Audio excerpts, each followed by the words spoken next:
থেকে নেমে আসি বাইকে, গ্রামে ঢুকছি, সেই সময় থেকেই তো যা দেখেছিলাম, আবার এখন যা দেখলাম তাতে তো আরো পারা গরম যে এই জায়গাতে চলছেটা কি।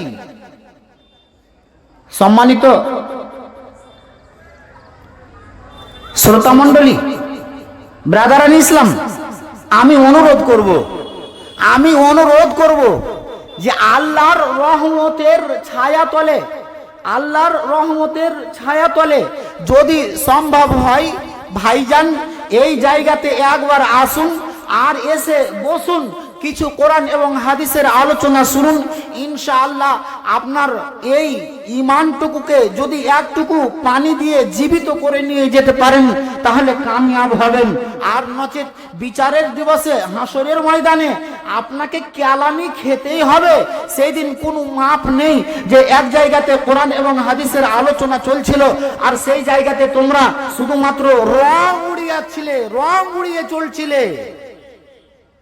ব্রাদারান ইসলাম, চলুন আল্লাহ পাক রব্বুল ইজ্জত তার নিশানি পৃথিবীর বুকে একখানা নয়, দুইখানা নয়, অগণন নিশানি রেখেছেন।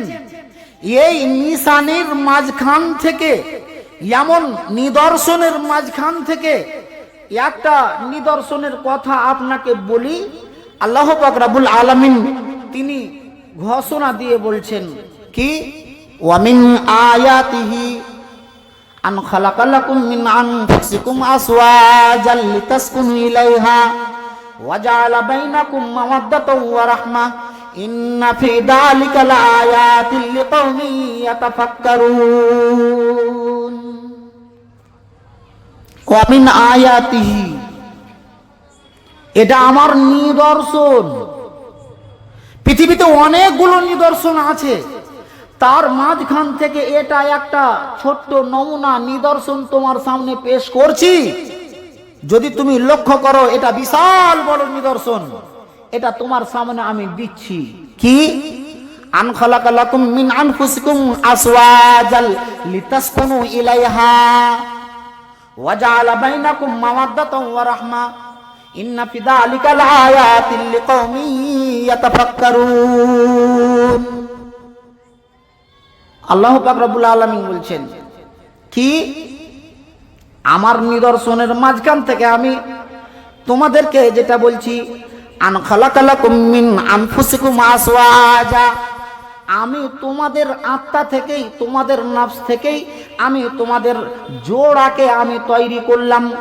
কেন জোড়াকে তৈরি করলাম, এমন কেন শব্দটুকু বলতে গিয়ে আল্লাহ পাক রব্বুল আলামিন নিজেই স্পষ্ট করে দিয়ে বলছেন, এ দুনিয়ার মানুষেরা আমি এই জন্যই তোমাকে তোমার জোড়াখানাকে তৈরি করলাম, লিতাসকুনু ইলাইহা, যাতে করে তুমি তার কাছে গিয়ে আরাম পাও, যাতে করে তুমি তার কাছে গিয়ে আরাম পাও, যাতে করে তার কাছে গিয়ে তুমি শান্তি লাভ করো।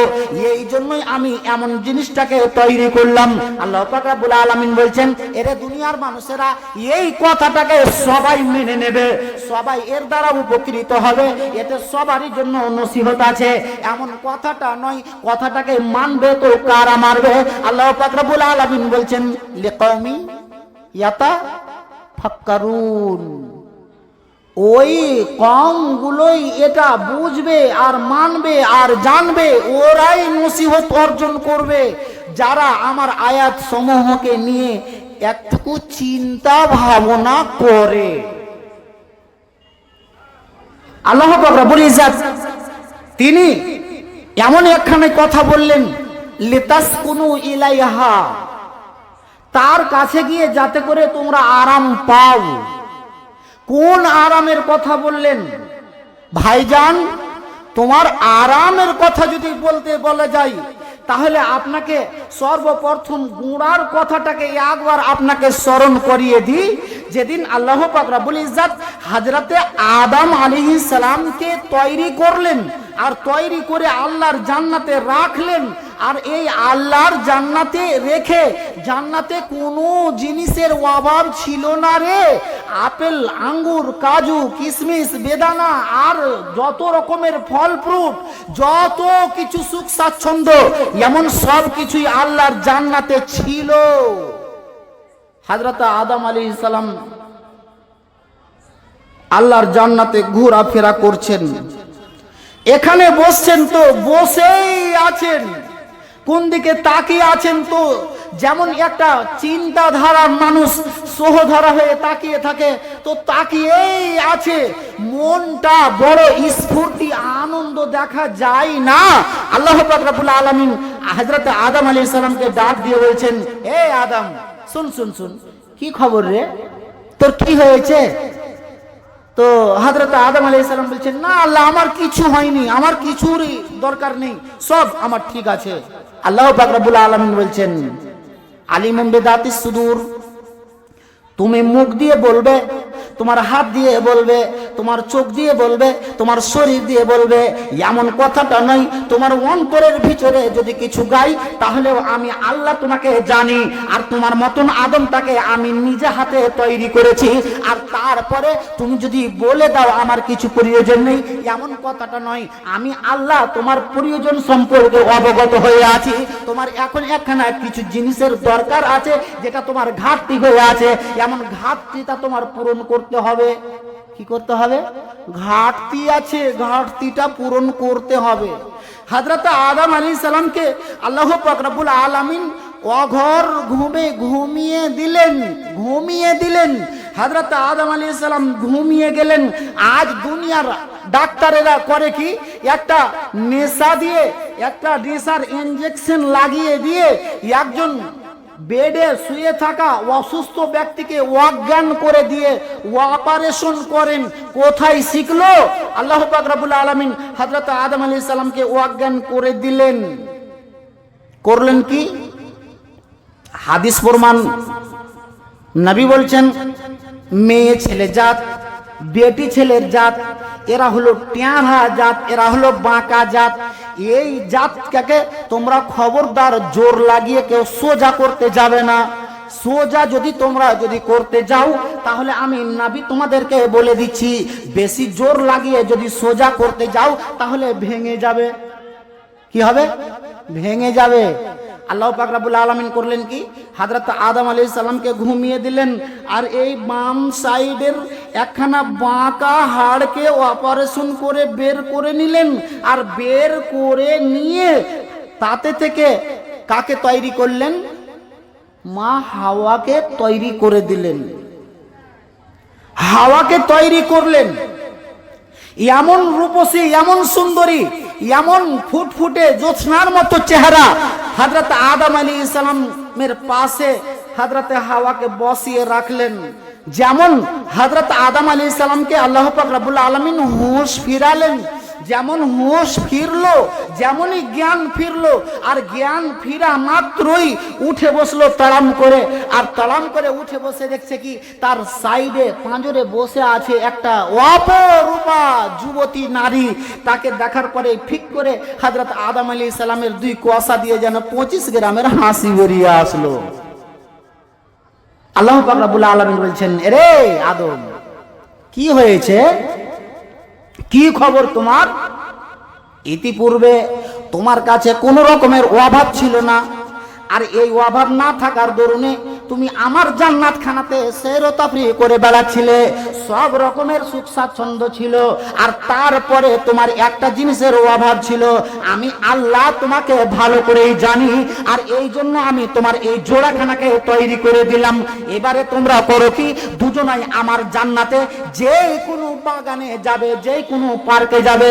তোমরা এমন পার্কে আয়েশ করে বেড়াও, আরাম করে বেড়াও, তোমাদেরকে কোনো জায়গাতে বাধা নেই, কোনো জায়গাতে তোমার দ্বিধা নেই, কোনো জায়গাতে তোমার রোগ নেই। শুধুমাত্র আল্লাহ পাক রব্বুল আলামিন একটা গাছের দিকে ইশারা করে বললেন, লা তাকরাবা হাদিহিস শাজারাতা ফাতাকুনা মিনাদ জালিমিন। কি বললেন? লা তাকরাবা হাদিহিস শাজারাতা ফাতাকুনা মিনাদ জালিমিন। সারাটা জান্নাতে যে কোনো জায়গাতে যাবে, মানা নেই, যেতে পারো, সব ঘুরে বেড়াও। আর এই ঘুরে বেড়ার মাঝখান দিয়ে একটা তোমাকে নিষেধ করে রাখছি, এই গাছের নিকটে তোমরা যেও না। আল্লাহ পাক রব্বুল আলামিন কাঠকুট লাগিয়ে দিলেন, এই গাছের নিকটে তোমরা যাবে না।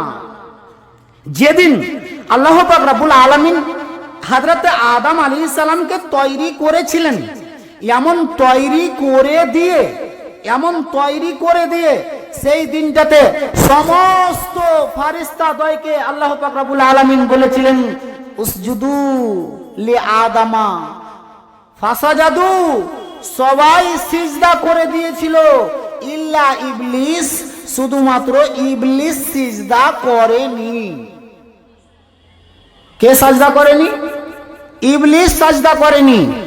আল্লাহ পাক রব্বুল আলামিন এই মর্মে যখন ওই ইবলিসের কাছে জানতে চেয়েছিলেন যে এই ইবলিস কি হলো তোমার, মা মানাকা আল্লাহ তাসজুদা ইদ আমারতুকা, কি হলো তোমাকে, তুমি আজকে এই জায়গাতে তোমাকে এজাজত দেওয়া হলো, তোমাকে আদেশ করা হলো তুমি সেজদা করে দাও, তো তুমি এই জায়গাতে সেজদা করলে না কেন?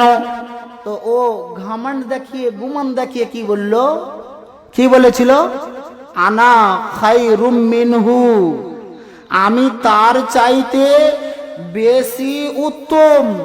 খালাকতানি মিন নারিন ওয়া খালাকতাহু মিন তিন, আমাকে আগুন থেকে তৈরি করা হয়েছে আর ওকে মাটি থেকে তৈরি করা হয়েছে, তো আমি কেন এই মাটির সামনে নতশির হব? আমি নতশির হতে পারবো না। যেমন এই কথাটা বলল, আল্লাহ পাক রব্বুল আলামিন বলছেন যা, তোর কপালে মুড়া ঝাঁটা পড়ে গেল। কি হলো? মুড়া ঝাঁটা পড়ে গেল।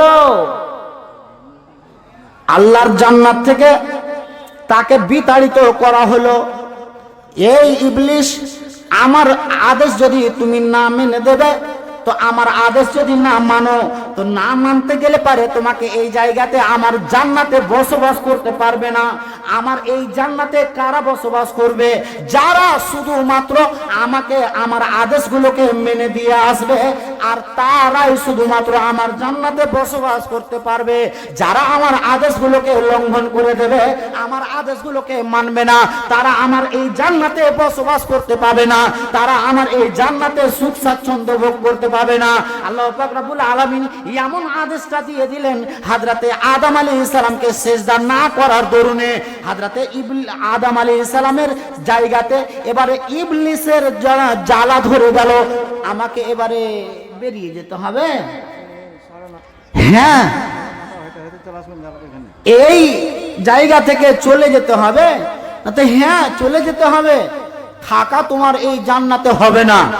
সম্মানিত দর্শক মণ্ডলী, আল্লাহ পাক রব্বুল আলামিনের আদেশটাকে না মানার দরুনে, আল্লাহর আদেশটাকে না মানার দরুনে ইবলিসকে আল্লাহর জান্নাত থেকে রাজিম বলে ঘোষণা দিয়ে, ওকে মালউন বলে ঘোষণা দিয়ে আল্লাহর জান্নাত থেকে তাড়িয়ে দেওয়া হলো।